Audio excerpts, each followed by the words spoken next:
students, I welcome you all to Pradesh Institute of Education. I am your biology ma'am Dr. Garima Singh and today we'll be continuing the chapter which is life processes.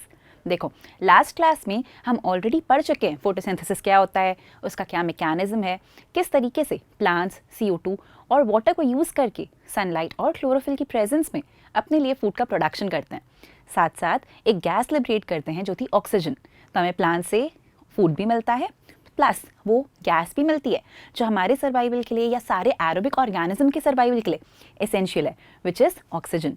आज की class में फिर हम क्या देखेंगे ma'am, क्या रह गया ऑटोट्रॉफिक न्यूट्रिशन में? बेटा ऑटोट्रॉफिक न्यूट्रिशन में हमारे लिए ये समझना रह गया है कि प्लांट्स में एग्जैक्टली ये फोटोसिंथेसिस हो कहाँ रहा है। हम ये देखेंगे कि प्लांट्स अपनी रिक्वायरमेंट की अलग अलग चीज़ें कैसे लेते हैं और क्या ये वाकई इंपॉर्टेंट है कि वो सारी चीज़ें लें। एक भी चीज़ अगर नहीं होगी तो क्या काम नहीं चलेगा? तो यही सारे क्वेश्चंस को हम आज डील करेंगे इन दिस पर्टिकुलर लेक्चर।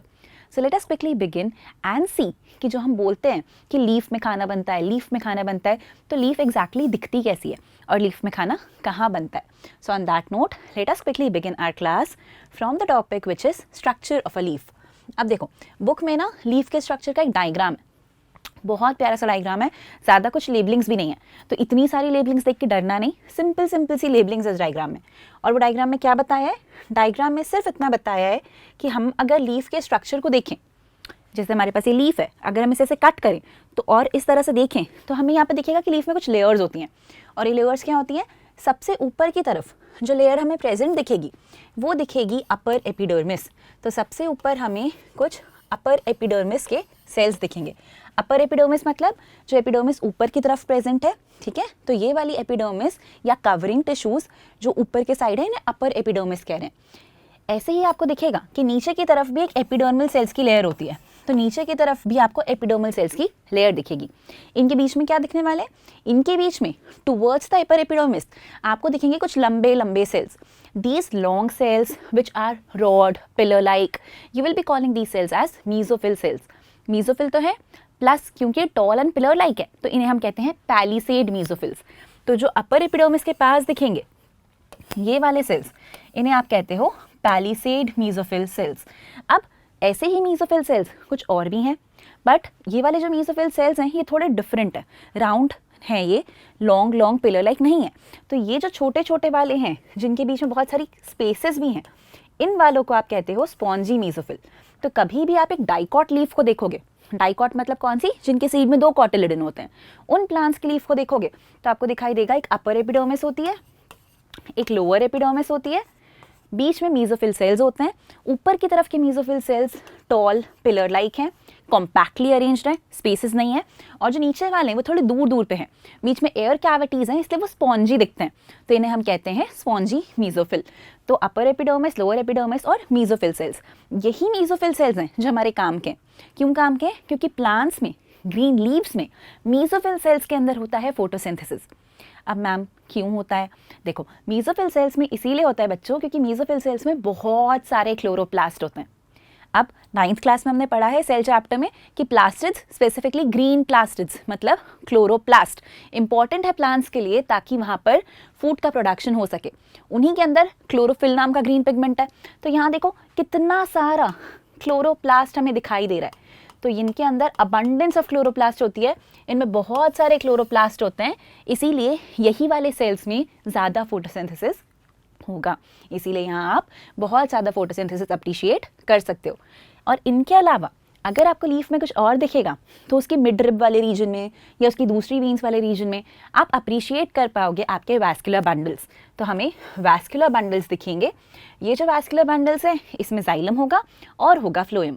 तो ऊपर की तरफ जाइलम, नीचे की तरफ फ्लोएम।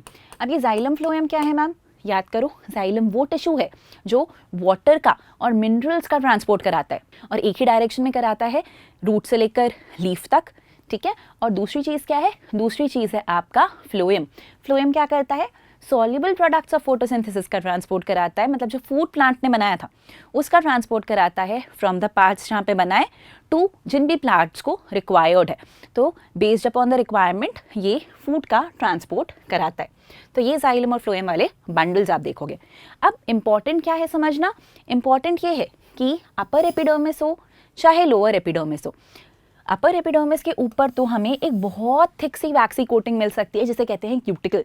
क्यूटिकल क्या करती है? एक्सेस वाटर लॉस से बचाती है प्लांट को, ज़्यादा वाटर लॉस ना हो जाए। सन है ऊपर, बहुत तेज़ हीट सप्लाई कर रहा होगा, उस हीट के कारण लीफ के अंदर का जो वाटर है वो बॉयल होकर वेपर के फॉर्म में लूज हो सकता था। तो क्या किया, इसको प्रोटेक्ट करने के लिए एक वैक्सी कोटिंग दे दी। वाटर और वैक्स सॉल्युबल नहीं है तो वाटर यहाँ से डिफ्यूज़ नहीं होगा या फिर वाटर का डिफ्यूजन काफ़ी कम हो जाएगा। तो ये क्यूटिकल एक प्रोटेक्टिव कवरिंग तो है ही, प्लस ये एक्सेस वाटर लॉस बचा लेता है, एक्सेस वाटर लॉस नहीं होने देता। लाइकवाइज अगर आप नीचे का एपिडर्मिस देखोगे तो यहाँ पर भी आपको ये क्यूटिकल की लेयर दिखेगी, बट यहाँ पर आपको कुछ और भी दिखेगा। क्या दिखेगा? यहाँ पर आपको दिखेंगे कुछ माइन्यूट पोर्स, कुछ आपको ऐसे रीजन्स दिखेंगे जहाँ पर छोटे छोटे गड्ढे हैं, मतलब कंटिन्यूस एपिडर्मल के सेल्स के बीच बीच में कुछ पोर्स हैं। पोर्स क्या होते हैं मैम? पोर्स होते हैं स्टोमेटा। तो आप बचपन से जानते हो बच्चों ये बात कि स्टोमेटा नाम के कुछ माइन्यूट पोर्स रहते हैं। अब ये कहीं से कहीं तक नहीं है कि अपर सरफेस पे नहीं होंगे, अपर एपिडर्मिस में भी स्टोमेटा होते हैं, बट उनका नंबर काफ़ी कम होता है।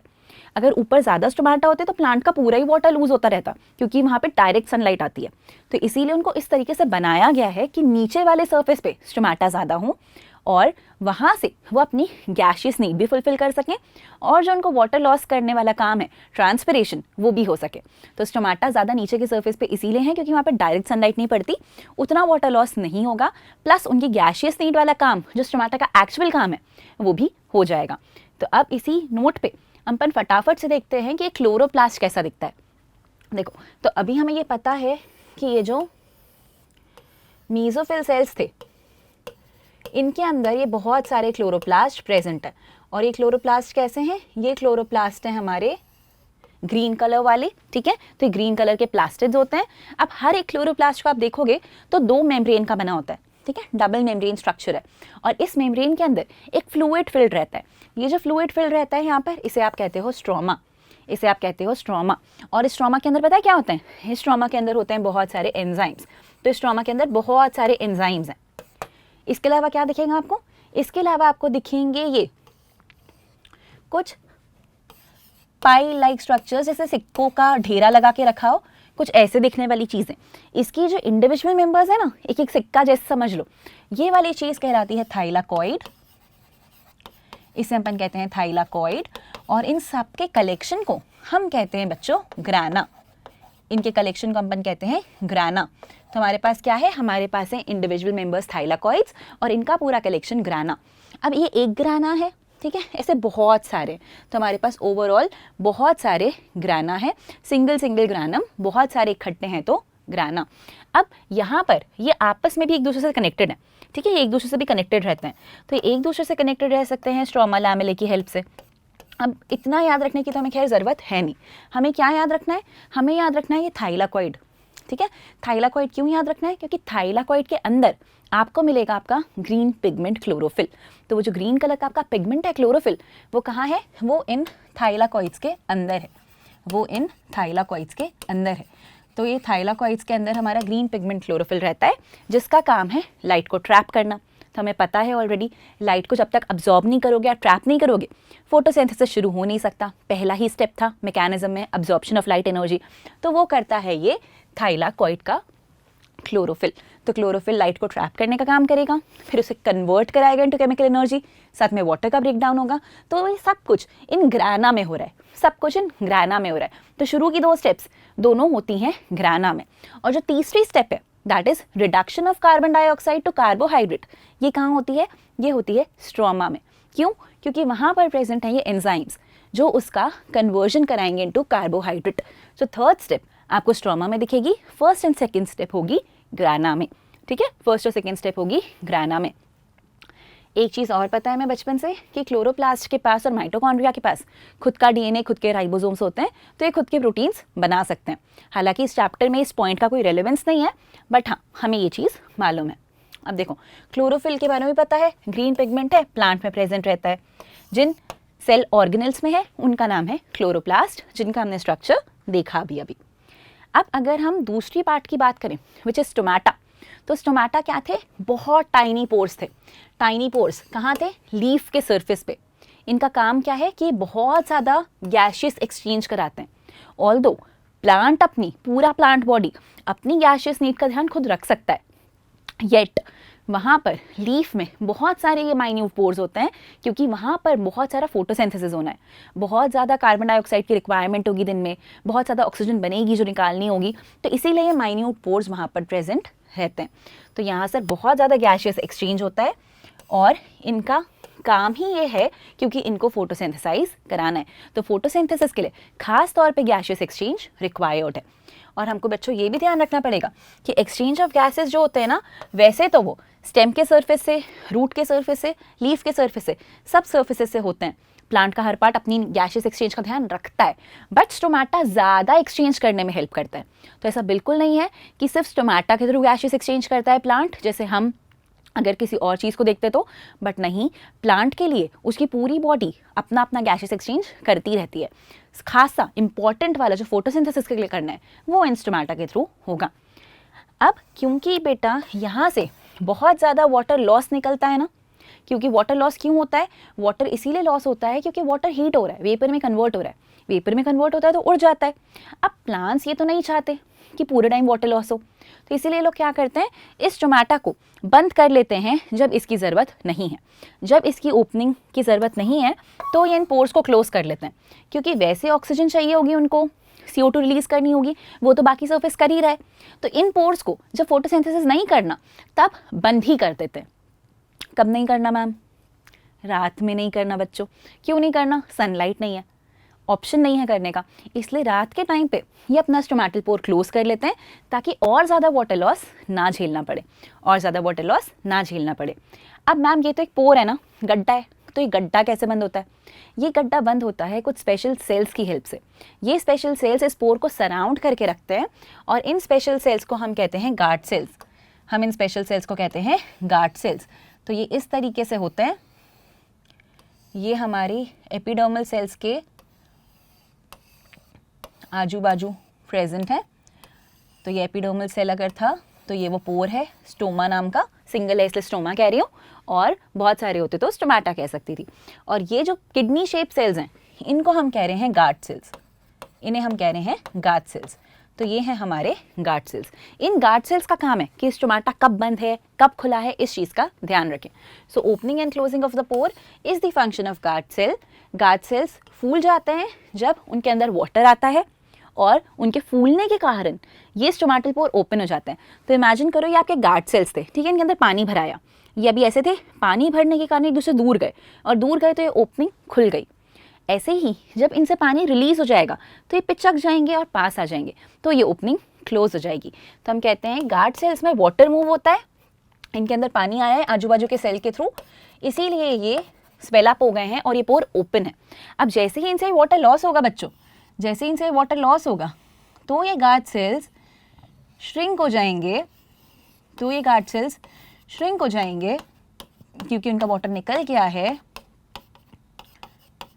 और फिर हम कहेंगे कि हमारा स्टोमेटल पोर क्लोज हो गया है, हमारा स्टोमेटल पोर क्लोज हो गया है। तो opening and closing of stomatal pore is the function of guard cells. The guard cells will swell up. When will they swell up? They will swell up when they gain in water.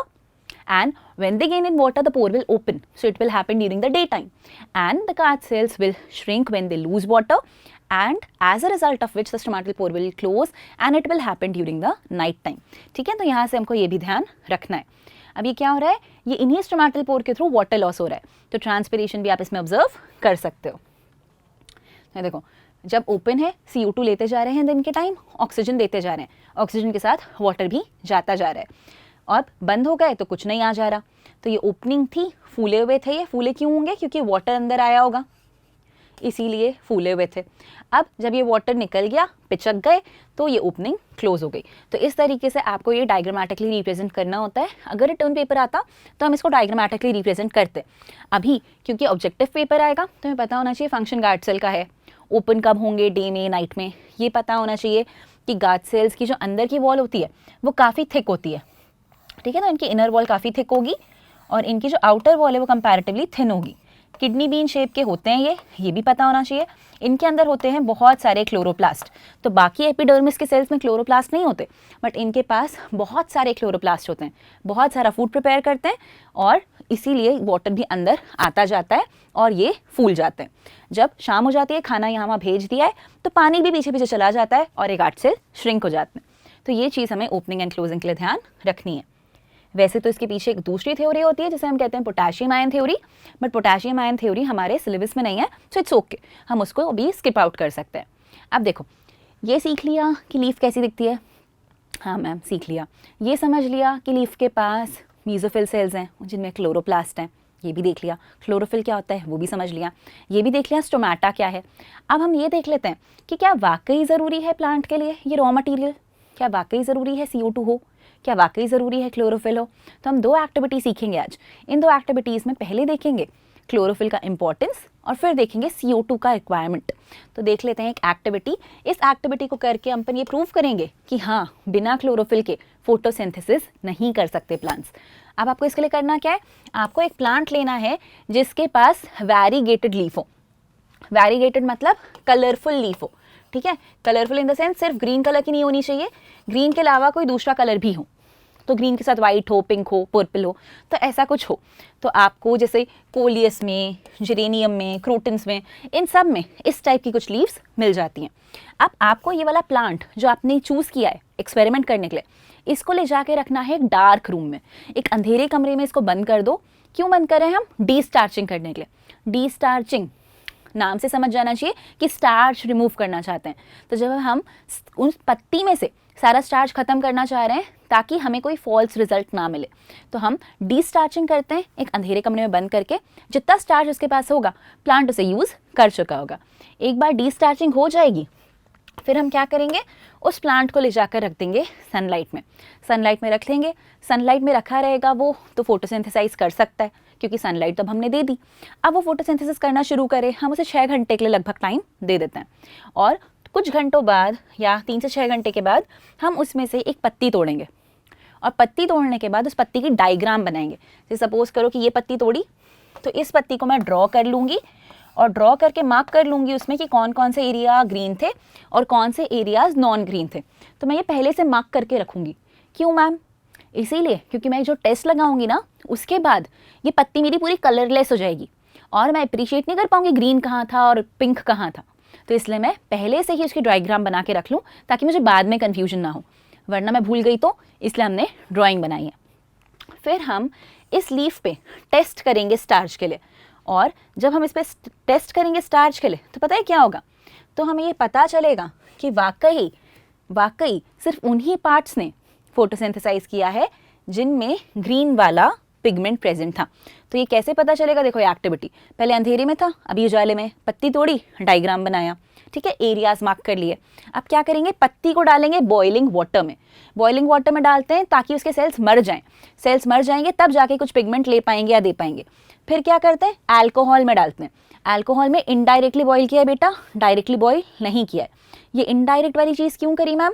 Indirect वाली चीज़ इसीलिए करी क्योंकि अगर मैं indirectly नहीं करती ना तो पता है क्या होता, तो ये होता कि मेरा अल्कोहल हाईली इन्फ्लेमेबल है, उसमें आग लग जाती।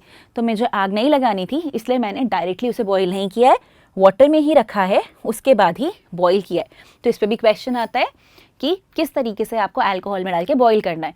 अल्कोहल यानी आपका स्पिरिट, ठीक है। तो उसमें डाला, अब देखो जब डाला था तो उसका जो कलर था पत्ती का वो पूरा अल्कोहल में चला जाएगा, तो अल्कोहल का कलर चेंज हो गया, पत्ती वाले कलर उसमें चले गए, और अब ये जो हमारी पत्ती है ये हो जाएगी डी कलर।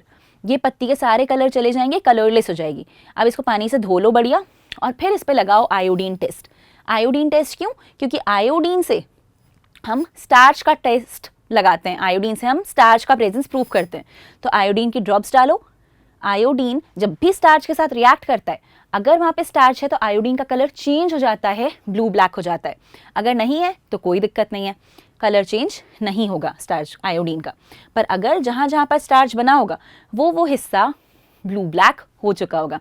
अब मेरे पास ये आ गया है रेफरेंस के लिए कि यहाँ पर ब्लू ब्लैक हुआ है।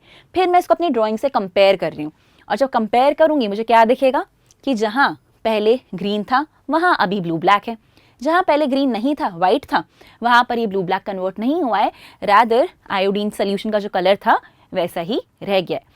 तो इस एक्टिविटी से ये चीज़ फाइनली प्रूफ हो जाती है कि सिर्फ ग्रीन पार्ट्स फोटोसिंथेसाइज करते हैं और नॉन ग्रीन पार्ट्स फोटोसिंथेसाइज नहीं करते। ग्रीन कलर क्यों है? ग्रीन पिगमेंट क्लोरोफिल के कारण। तो आप ऐसे अपनी लीफ देख लो, लीफ को आप देखोगे तो आपको पता चल जाएगा कि हाँ ये हमारी वैरीगेटेड लीफ थी। ये जो हमारी वैरीगेटेड लीफ थी, ये वाले जो हमने ड्राइंग बनाई थी ये वो है, ये नॉन ग्रीन पार्ट है। तो ये जैसे पर्पल है, यहाँ पिंक हो सकता है, वाइट हो सकता है, तो ये मेरा पर्पल पार्ट है। ये हमारे ग्रीन पार्ट्स हैं जहाँ क्लोरोफिल था। आफ्टर द एक्सपेरिमेंट क्या पता चला कि जो हमारे ग्रीन वाले रीजन थे वो क्या हो गए हैं अब ब्लू ब्लैक। और ब्लू ब्लैक क्यों? क्योंकि स्टार्च एक लौती ऐसी शुगर है बेटा, एक लौता ऐसा कार्बोहाइड्रेट है जिसके अंदर ये पोटेंशियल है कि वो आयोडीन सोल्यूशन का कलर चेंज कर सके। तो सिर्फ स्टार्च के साथ ही रिएक्ट करके आयोडीन का कलर बदलता है, ब्लू ब्लैक होता है, कोई दूसरी शुगर के साथ नहीं होता। तो स्टार्च था, इसी चीज़ का ये प्रूफ है कि वहीं पर ब्लू ब्लैक हुआ है, बाकी जगह नहीं हुआ। तो बाकी जगह आयोडीन अपने खुद के कलर का रह गया। तो यहाँ पर आप देख रहे हो कि no change in the colour of iodine. तो वो अगर ऑरेंज ब्राउन था तो वो हिस्सा भी आपका भी वैसा ही दिखेगा, कोई एज सच चेंज आप अप्रिशिएट नहीं कर पाओगे। अब दूसरी एक्टिविटी में क्या करें? दूसरी एक्टिविटी में प्रूफ कर देते हैं कि हाँ कार्बन डाइऑक्साइड भी चाहिए ही। अब इसके लिए क्या करें? इसके लिए ले लेते हैं 2 पौधे, ठीक है, एक जैसे दिखने वाले लेंगे ताकि आप बाद में ये ना बोल दो कि मैम आपका तो बड़ा था मेरा छोटा था। तो नहीं, अपन दोनों सेम टाइप का प्लांट ले लेते हैं, एक ही टाइप का। तो अगर मैंने हिबिस्कस लिया तो आप भी ले लो, आप मनी प्लांट ले रहे हो तो मैं भी ले लेती हूँ। सेम हाइट सेम स्पीशीज़ का प्लांट चूज़ करते हैं। दोनों प्लांट्स को उठा के रख देते हैं डार्क रूम में ताकि फिर डी स्टार्चिंग कर सकें, ऑलरेडी प्रेजेंट स्टार्च यूज़ हो जाए, ताकि बाद में कोई ये ना बोलते कि पहले से था, ठीक है। तो कोई दिक्कत नहीं आनी चाहिए, इसीलिए पहले डी स्टार्चिंग कर दो। डी स्टार्चिंग करने के बाद उसको लेकर आओ और अपने इन दोनों प्लांट्स को सनलाइट में रखने की तैयारी करो। तो पहले जब इनको बाहर लाएंगे तो क्या करेंगे? इनको प्लेस करेंगे ग्लास प्लेट्स के ऊपर। अब ग्लास प्लेट के ऊपर रख दो इनको। तो ये हमने अपने प्लांट्स को ग्लास प्लेट के ऊपर रख दिया है, ठीक है। इसके बाद हमें क्या करना है? एक सेटअप को हम नाम दे रहे हैं ए, एक सेटअप को हम नाम दे रहे हैं बी। तो जिस भी सेटअप को आपने ए नाम दिया है उसमें आप एक काम करो कि एक छोटे से वॉच ग्लास में एक सॉल्ट रख दो जिसका नाम है पोटेशियम हाइड्रोक्साइड यानी KOH। तो KOH यानी पोटेशियम हाइड्रोक्साइड प्लेस कर दो उसके बाजू में एक वॉच ग्लास में। और फिर इतना करने के बाद क्या करोगे? इतना करने के बाद इन दोनों को सेपरेट बेल जार से कवर कर दो, सेपरेट बेल जार से कवर कर दो। तो क्या किया? सेटअप ए में पोटेशियम हाइड्रोक्साइड रखा, सेटअप बी में कुछ नहीं रखा, सेटअप बी में कुछ नहीं रखा। पर मैम पोटेशियम हाइड्रोक्साइड रखा क्यों? पोटेशियम हाइड्रोक्साइड इसीलिए रखा क्योंकि उसकी ये खासियत है कि वो सारे CO2 को अपने सरफेस पर एब्जॉर्ब कर लेता है, अपने पास खींच के रख लेता है ताकि बची हुई एयर में CO2 ना रहे। तो जब वो इस तरीके से CO2 अब्जॉर्ब करके अपने पास रख लेगा ना, अपने सरफेस पे चिपका लेगा, अब्जॉर्ब कर लेगा, तो बाकी प्लांट के लिए CO2 बचेगा नहीं। तो बाकी प्लांट को बिना CO2 के अब फोटोसिंथेसिस करके दिखाना है, जो कि मुझे लगता नहीं है पॉसिबल है, पर चलो हम देखते हैं क्या होता है। तो जब हम इसको इस तरीके से रखेंगे, इसके बाद क्या करें? वैसलीन से सील भी कर दें भैया, कोई रिस्क नहीं लेना है। तो क्या करें? यहाँ पर इस तरह से था, वॉच ग्लास भी था, बेल जार भी था। उसके बाद हमने बिना रिस्क लिए पूरे में अच्छे से वैसलीन लगा दिया चारों एजेस पे, पूरे सर्कमफेरेंस पे, ताकि बाहर से CO2 अंदर ना आए और हमारे सेटअप को डिस्टर्ब ना करे। तो ये एयर टाइट रहे इसीलिए हमने इस तरह से सील भी कर दिया है। अब सन में रख रहे हैं हम 2 घंटे के लिए। 2 घंटे का समय काफ़ी है। 2 घंटे में अगर फोटोसिंथेसाइज करना है तो बिल्कुल कर सकते हो। फिर हम दोनों में से एक एक पत्तियाँ तोड़ लेंगे। तो ये हमारा ए सेटअप था, ऐसे ही हमारे पास बच्चों एक बी सेटअप भी है ना। तो हम दोनों में से एक एक पत्ती को प्लक करेंगे और इन पत्ती को प्लक करके लाएंगे और फिर उन पे स्टार्च टेस्ट लगाएंगे, ठीक है। स्टार्च टेस्ट फिर से लगाना मतलब सेम चीज़ करना कि पत्ती लाओ, पत्ती 1 पत्ती 2 मतलब ए और बी, दोनों को क्या करो? बॉइलिंग वाटर में डालो, सेल्स को किल कर दो उनके, फिर बाहर निकालो, फिर उनको डालो कहाँ? अल्कोहल में, ताकि डी कलर हो जाए, सारा कलर चला जाए। फिर उनको बाहर निकालो, फिर क्या करो? पानी से धो लो, फिर इनको आयोडीन सोल्यूशन में डिप करके बाहर निकालो। जब आप ये करोगे तो आप देखोगे कि सेटअप ए की जो आपकी पत्ती थी, सेटअप ए वाली, वो सेटअप ए वाली लीफ कुछ खासा आपको करके दिखा नहीं पाई, उसमें आपको ब्लू ब्लैक कलर आता नहीं दिखेगा। ऑन दी अदर हैंड जो आपकी दूसरी वाली थी ना, बी वाली, वो ब्लू ब्लैक हो जाएगी। तो देखो ये दो प्लांट्स ए और बी ले लिए हमने, डार्क में रखा था। अब क्या करें, तैयारी करें। तो देखो वॉच ग्लास ले आए, पहले ग्लास प्लेट पे रखा, फिर वॉच ग्लास रखा, पोटाशियम हाइड्रोक्साइड रख दिया ए सेटअप के लिए। बी को कुछ दिया क्या? नहीं दिया, कुछ भी नहीं दिया है। अब क्या करेंगे हम, अब हम लाएंगे बेल जार्स और इसके ऊपर प्लेस कर देंगे। तो बेल जार्स रख दो, रख दिए। अब क्या करें, वैसलीन से इसको एयर टाइट कर दें। तो वैसलीन से एयर टाइट हम इसको करवा देंगे। उतना करवाने के बाद पूरे के पूरे सेटअप को सनलाइट में रखना है। तो सन की लाइट आ गई, पूरा का पूरा सेटअप वहाँ। फिर दोनों में से एक पत्ती तोड़ ली 2 घंटे बाद। अब इन पत्तियों पे स्टार्च टेस्ट लगाया, ए और बी दोनों पे। जब आप ए और बी पे स्टार्च टेस्ट लगाओगे तो क्या होगा, ए में आयोडीन टेस्ट का कोई असर नहीं होगा। ऑन दी अदर हैंड जो आपका बी है वो क्या हो जाएगा, ब्लू ब्लैक। बी क्या हो जाएगा, ब्लू ब्लैक। बी क्यों हुआ, क्योंकि सब कुछ था उसके पास। ए क्यों नहीं हुआ, क्योंकि उसके पास कार्बन डाइऑक्साइड नहीं थी। पूरी की पूरी कार्बन डाइऑक्साइड पोटेशियम हाइड्रोक्साइड ने यूज़ कर ली थी, इसीलिए बेचारा कुछ नहीं कर पाया। तो ये चीज़ हम यहाँ से बेटा बिल्कुल ध्यान रखेंगे, ठीक है, ये हम यहाँ से बिल्कुल ध्यान रखेंगे। अब ये ध्यान रख लिया, मतलब हमने दोनों एक्टिविटी सक्सेसफुली कर ली हैं। एक एक्टिविटी आप और कर सकते हो सनलाइट की प्रेजेंस प्रूफ करने के लिए। सनलाइट की प्रेजेंस ये कैसे करेंगे मैम, आप क्या कर लो, एक प्लांट ले लो, सेम प्रोसेस, अंधेरे में रखो, बाहर लेकर आओ, उसकी आधी पत्ती पे या तो एल्यूमिनियम फॉइल लगा दो या तो फिर ब्लैक पेपर से उसको रैप कर दो, और फिर इसको सन में रखो, पत्ती तोड़ो, निकालो, टेस्ट करो। आप देखो कि जितने पे आपने ब्लैक पेपर या सिल्वर फॉइल लगाया था वो वाला हिस्सा ब्लू ब्लैक नहीं होगा और बाकी हो जाएगा। तो ऐसे आप सनलाइट की प्रेजेंस भी प्रूफ कर सकते हो। तो हमें पता चल जाता है कि बिना CO2, बिना वाटर, बिना क्लोरोफिल, बिना सनलाइट प्लांट्स फोटोसिंथेसाइज नहीं कर सकते। कोई एक भी कम है मतलब फोटोसिंथेसिस नहीं होगा, ठीक है। तो ये चीज़ हमें यहाँ से ध्यान रखनी है। अब देखो आप बोलो मैम एक चीज़ तो आप बोल ही रहे हो कि हाँ इस तरीके से प्लांट्स कार्बोहाइड्रेट यानी ग्लूकोज बना रहे हैं, प्रोटीन्स का क्या उनको प्रोटीन्स नहीं चाहिए? अगर नहीं चाहिए तो हम क्यों कहते हैं कि दाल में प्रोटीन है? उनको बिल्कुल प्रोटीन चाहिए। उनकी सेल मेम्ब्रेन भी प्रोटीन की बनी है, लिपिड की बनी है। तो उनको जो प्रोटीन बनाना होता है ना, आपको ये भी पता होना चाहिए कि प्रोटीन बिना नाइट्रोजन के नहीं बन सकता। और CO2 में, वाटर में, सन में, इनमें कहाँ नाइट्रोजन है? तो प्लांट्स क्या करते हैं, नाइट्रोजन चाहते हैं, पर इनके साथ एक प्रॉब्लम है, और वो प्रॉब्लम है कि नाइट्रोजन भले ही एयर में 78% है, पर उस नाइट्रोजन को यूज़ करने की कैपेसिटी एटमॉस्फेरिक फॉर्म में ना प्लांट्स के अंदर है ना एनिमल्स के अंदर है। वाह भाई वाह, ये क्या बोल दिया, देखो ये बोला कि बहुत सारी नाइट्रोजन है, अनडाउटेडली है, बट उस नाइट्रोजन को एज इट इज़ यूज़ नहीं किया जा सकता, प्लांट्स भी उसको यूज़ नहीं कर सकते। तो फिर प्रोटीन बन कैसे रहा है? प्रोटीन तब बनेगा जब प्लांट्स नाइट्रोजन को उस फॉर्म में यूज़ करेंगे जिसमें उनको यूज़ करते आता है। अब ये कौन सा फॉर्म है? ये फॉर्म है सॉल्युबल नाइट्रेट्स और नाइट्राइट्स का। प्लांट को आप नाइट्रोजन नाइट्रेट्स या नाइट्राइट्स के फॉर्म में सप्लाई करोगे या फिर दूसरे नाइट्रोजन कंपाउंड्स के फॉर्म में सप्लाई करोगे, तब जाके वो उसको यूज़ कर पाएंगे और उससे प्रोटीन्स बना पाएंगे। अब प्लांट्स को ये दूसरे जितने भी न्यूट्रिएंट्स चाहिए ना, नाइट्रोजन के अलावा इनको फॉस्फोरस भी चाहिए होगा, आयरन भी चाहिए होगा, मैग्नीशियम भी चाहिए होगा, और ये सब इन्हें मिलेगा कहाँ से? मिट्टी में से, मतलब सॉइल में से। तो ये सारे मिनरल्स प्लांट सॉइल में से लेते हैं। नाइट्रोजन तो एक बहुत ही इंपॉर्टेंट एलिमेंट है, प्रोटीन सिंथेसिस के काम आता है, दूसरे कंपाउंड्स बनाने के काम आता है। दूसरे कंपाउंड्स DNA, RNA मतलब न्यूक्लिक एसिड्स। तो प्रोटीन्स के अलावा जितना भी DNA बनाना है, जिसमें इंफॉर्मेशन स्टोर करनी है, RNA बनाना है, इन सारी चीज़ों को बनाने के लिए नाइट्रोजन लगती है। तो नाइट्रोजन सिर्फ प्रोटीन्स बनाने के लिए नहीं, दूसरे कंपाउंड्स जैसे DNA, RNA बनाने के भी काम आती है, ठीक है बेटा। तो प्लांट्स को नाइट्रोजन इसीलिए चाहिए। कहाँ से मिलेगी? नाइट्रोजन के साथ फॉस्फोरस, आयरन और तो और मैग्नीशियम, ये सब भी सॉइल से ही मिलेगा। अब नाइट्रोजन किस फॉर्म में मिलेगा? नाइट्रोजन इनको चाहिए in the form of inorganic nitrate या नाइट्राइट। तो इनऑर्गेनिक नाइट्रेट या नाइट्राइट के फॉर्म में चाहिए, या फिर ये लोग उसको ऑर्गेनिक कंपाउंड्स के फॉर्म में भी ले सकते हैं, ऑर्गेनिक कंपाउंड्स के फॉर्म में भी ले सकते हैं। तो या तो ये उसको यूरिया अमोनिया के फॉर्म में लेना चाहें, या तो ये क्या करें, उसको नाइट्रेट नाइट्राइट के फॉर्म में लेना चाहें। तो मेजर तरीका जिसे वो ले सकते हैं वो है in the form of nitrates and nitrites. तो नाइट्रेट्स एंड नाइट्राइट्स इनका प्रेफरेबल तरीका है।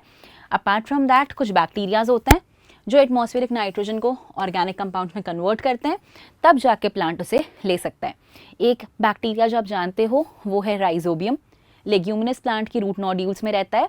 ये भी एटमॉस्फेरिक नाइट्रोजन को कन्वर्ट करने का काम करता है, अमोनियम में कन्वर्ट करेगा ताकि प्लांट्स उसे यूटिलाइज कर पाएँ।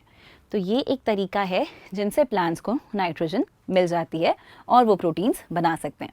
जिन प्लांट्स के पास रूट नोड्यूल्स में ये वाला बैक्टीरिया नहीं होता, उनके लिए भी सॉइल में दूसरे बैक्टीरियाज प्रेजेंट है जो नाइट्रोजन फिक्सेशन का काम करते हैं, मतलब एटमॉस्फेरिक नाइट्रोजन को नाइट्रेट नाइट्राइट में कन्वर्ट करते हैं so that the plant can use them up.